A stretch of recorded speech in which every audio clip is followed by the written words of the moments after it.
Hello everyone, my name is doctor Rakesh. तो guys आज बात करेंगे एमबीबीएस अब्रॉड के मिथ्स के बारे में। यूएस में, यूके में, जर्मनी में, फ्रांस में क्या इनके पास पॉपुलेशन है, क्या इनके पास अच्छे डॉक्टर्स नहीं है? तो अगर अच्छे डॉक्टर्स नहीं है तो इंडिया से बाहर जाके ट्रीटमेंट करवाने के लिए लोग ये यूके, यूएस, यूरोप क्यों जाते हैं? अब थोड़ा सा प्रैक्टिकली सोचिए ना कि अगर इंडिया में जो ट्रीटमेंट नहीं हो पाती उसके लिए लोग यूरोप भागते हैं, यूएस भागते हैं। हमारे जितने भी पॉलिटिशियंस हैं, जितने भी नेता लोग हैं, वो सीधा भागते हैं, बिजनेसमैन भागते हैं ट्रीटमेंट करवाने के लिए यूके में। इंफ्रास्ट्रक्चर कैसा है, टेक्नोलॉजी एडवांसमेंट कैसा है, रिसर्च ट्रीटमेंट फैसिलिटीज कैसा है, सर्विस कैसा है, वहाँ पे हॉस्पिटल की इंफ्रास्ट्रक्चर कैसा है। तो ये सब चीज़ें बहुत इंपॉर्टेंट फैक्टर है ट्रीटमेंट के लिए। Hello everyone, my name is doctor Rakesh. तो गाइस आज बात करेंगे एमबीबीएस अब्रॉड के मिथ्स के बारे में। क्या क्या मिथ्स एंड कंफ्यूजन है जो कि हमारे एडमिशन्स के प्रोसेस में स्टूडेंट्स को बहुत ज़्यादा कंफ्यूज करता है ड्यूरिंग काउंसलिंग। तो फर्स्ट जो डिस्कस करेंगे वो है बजट। देखो, जनरली एक मिसकंसेप्शन ऐसा होता है कि स्टूडेंट सोचते हैं कि अब्रॉड जाएंगे तो बहुत पैसा खर्च होगा, डॉक्टर और अब्रॉड में बहुत ज़्यादा पैसा खर्च होता है, बट इसके बिल्कुल अपोजिट में है।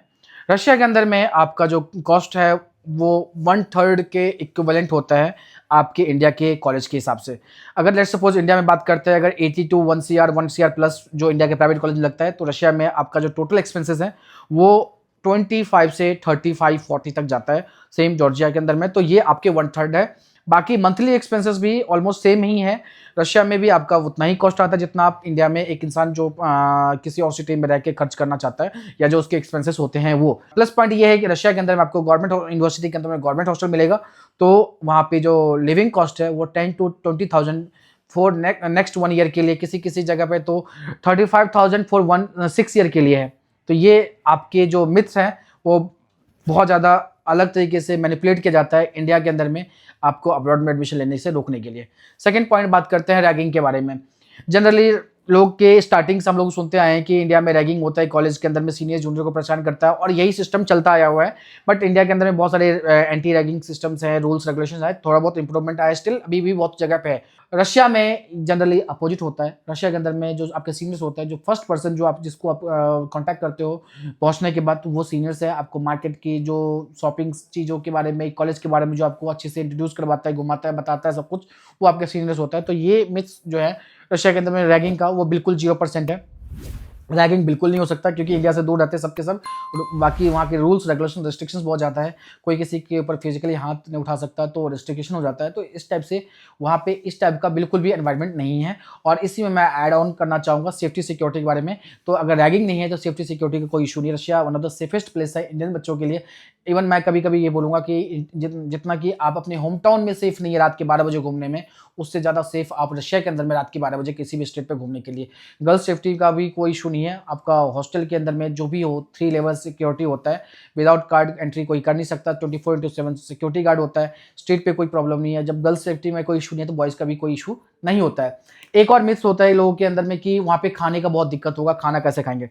जो चीज़ें आपको यहाँ मिल जाता है सेम चीज़ वहाँ मिलता है आपको, एक्सेप्ट कुछ मसाले जो जैसे सांभर मसाला है, स्पेसिफिक बिरयानी मसाला है, वो नहीं मिलेगा, लेकिन गरम मसाला भी मिल जाता है आपको। ऑलमोस्ट सब कुछ मिल जाता है।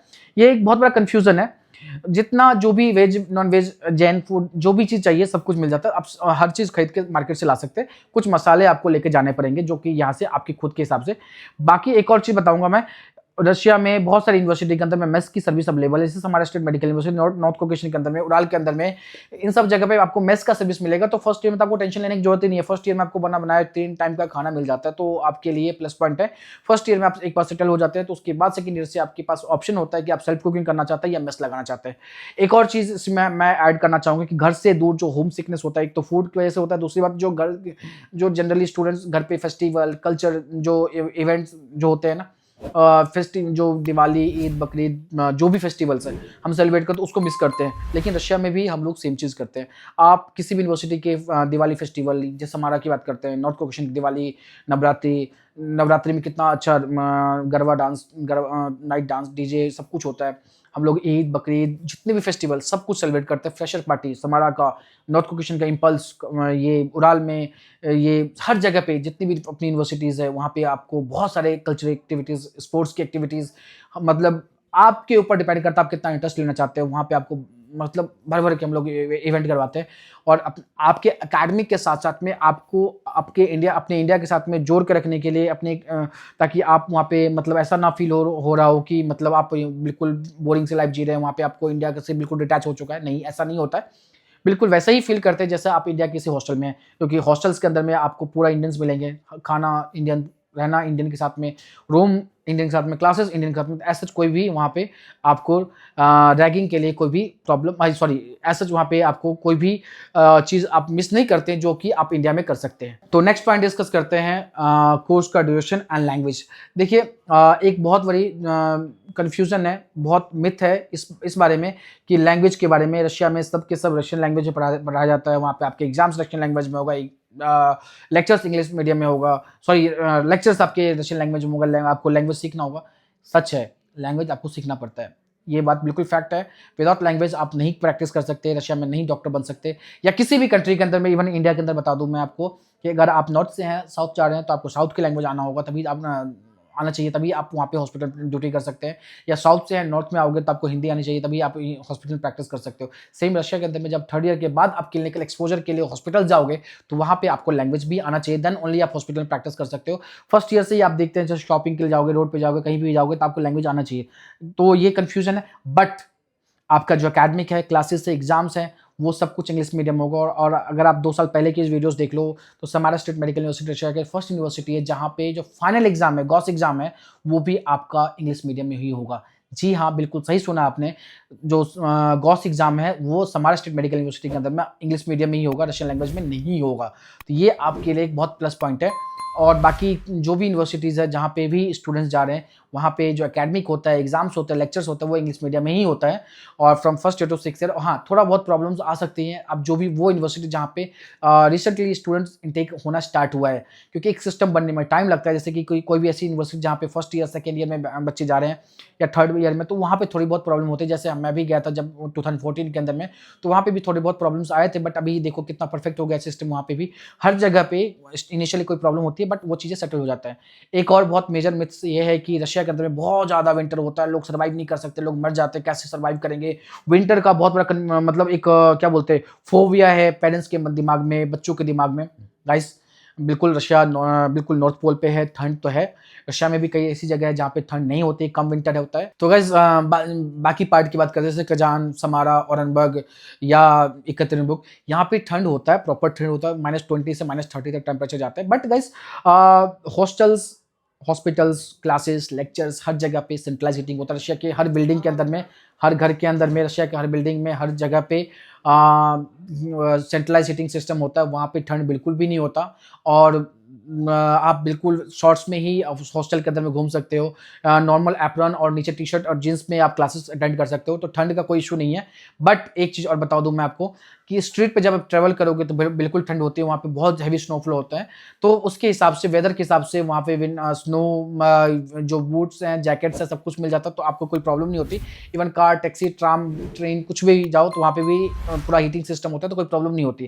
क्योंकि देखो इतने सारे बच्चे इतने सालों से जा रहे हैं, तो ऐसे विंटर में कोई प्रॉब्लम होती तो जाते ही नहीं। और यूरोप में कहीं भी जाओगे तो विंटर होगा ही हो, चाहे यूके जाओ, जर्मनी जाओ, न्यूजीलैंड, स्विट्जरलैंड, कहीं पे भी, इवन यूके, यूएस में भी ठंड होता है। तो गाइज ये कोई मैटर नहीं करता, क्योंकि जब आपके पास अच्छा इंफ्रास्ट्रक्चर, अच्छी फैसिलिटीज, अच्छा सर्विस मिले, अच्छा हॉस्टल होता है, तो कोई प्रॉब्लम नहीं है। तो विंटर एज सच जो मिथ्स होते हैं, जो फोबिया होता है, विंटर में लोग की तबीयत खराब हो जाता है, सर्वाइव नहीं करेंगे, ऐसा कुछ नहीं है। मैं खुद सर्वाइव करके आया हूं, और मेरे से सीनियर जो 10 साल पहले गए थे, 20 साल पहले गए, वो अच्छे डॉक्टर बने हुए हैं, और अभी बच्चे जा रहे हैं। तो कोई विंटर का एज सच कोई भी इशूज नहीं है। और स्पेशली आप इंजॉय करोगे, लेकिन इंजॉयमेंट थोड़ी दिन निकल चलता है, उसके बाद तो बस लगता है कि जल्दी से निकले, आराम से एंजॉय करें। और बट अच्छा है यार, एक यूनिक एक्सपीरियंस मिलेगा आपको। तो guys next and last point जो है वो मैं डिस्कस करना चाहूँगा कोर्स का ड्यूरेशन एंड एजुकेशन क्वालिटी के बारे में। तो गाइज देखिए, जितनी भी रशिया की यूनिवर्सिटी है, तो आप देख सकते हैं इनकी रैंकिंग। आप देखो, मैं ये नहीं बोला किसी एजेंट के, किसी कॉन्ट्रैक्टर कहने पे आप बिलीव कीजिए, आप उसको इजीली कंपेयर कर सकते हैं वर्ल्ड रैंकिंग के वेबसाइट पे। वर्ल्ड रैंकिंग के साथ में अपनी इंडिया की जो टॉप मेडिकल यूनिवर्सिटीज़ है और रशिया की यूनिवर्सिटीज़ है, जैसे दिल्ली एम्स को आप समारा से कंपेयर कर सकते हो। आपको इजीली खुद आंसर मिल जाएगा कि रैंकिंग किसकी अच्छी है, कौन सी यूनिवर्सिटी कितनी पुरानी है, इंफ्रास्ट्रक्चर कैसा है। देखो सेम वैसा ही वहाँ की जो एजुकेशन क्वालिटी है, ये काफ़ी डेवलप है, काफ़ी पुराना है, इंफ्रास्ट्रक्चर काफ़ी ज़्यादा सही है।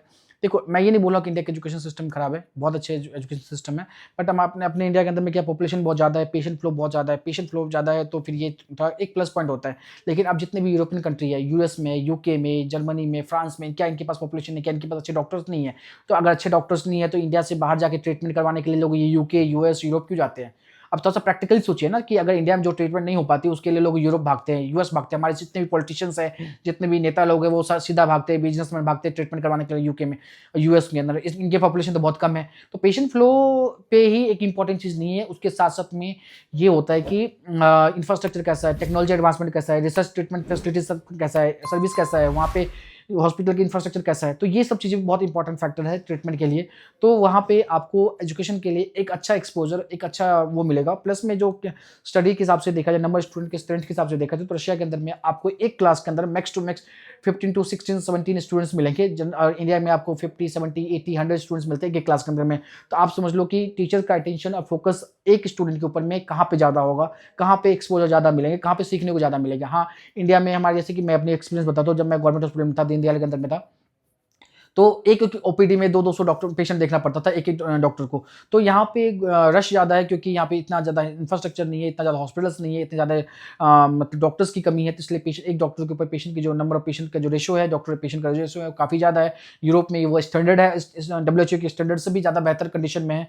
और यहाँ इवन मैं आपको बताऊँ, जो यूरोप जर्मनी वगैरह के अंदर में तो ओल्ड एज लोगों के लिए एक अलग से डॉक्टर अपॉइंट किया जाता है। तो समझ लो आप कितना ज़्यादा नेक्स्ट लेवल पे उनका इंफ्रास्ट्रक्चर है। तो क्वालिटी ऑफ एजुकेशन, कोर्स का ड्यूरेशन जो है वो टोटल 6 ईयर में आपका including 1 year clinical duration internship होता है। तो कोर्स का ड्यूरेशन, हाँ ऑफ कोर्स इंडिया से थोड़ा सा 6 महीने का ज़्यादा होता है as compare to India, but उसके कंपेरिजन में आप ये भी सोच लो ना कि आपको 2 टाइम ज़्यादा पे करना है। जहाँ पे 30 लाख में आपका MBBS हो सकता है, वो उसके लिए आप 1 करोड़ पे करोगे, और आपका टोटल बेनिफिट कितना 6 मंथ से लेके 1 ईयर का होगा। तो 1 साल equals to 1 year equals to 90 lakh. ये आपके लिए डिफरेंसेस हैं। तो गाइज आप खुद समझदार है, आपके लिए क्या बेस्ट है क्या नहीं है आप खुद समझ सकते हैं। लेकिन एक middle class family, below middle class family के लिए इंडिया के प्राइवेट कॉलेज या वो अफोर्ड नहीं कर सकता, तो आपके लिए एक बेस्ट ऑप्शन है NMC गाइडलाइंस के हिसाब से भी आप रशिया एक आपके लिए अच्छा डेस्टिनेशन हो सकता है। So thank you so much guys. मैं अभी एंड करता हूँ इस वीडियो को। अगर आपको रशिया के बारे में कुछ और मिथ्स हैं जो लगता है कि इस पॉइंट को मुझे डिस्कस करना चाहिए, तो प्लीज़ कमेंट में आप पूछ सकते हैं। मैं उसको नेक्स्ट टाइम पे कोशिश करूँगा उसको कवर करने की। Thank you so much.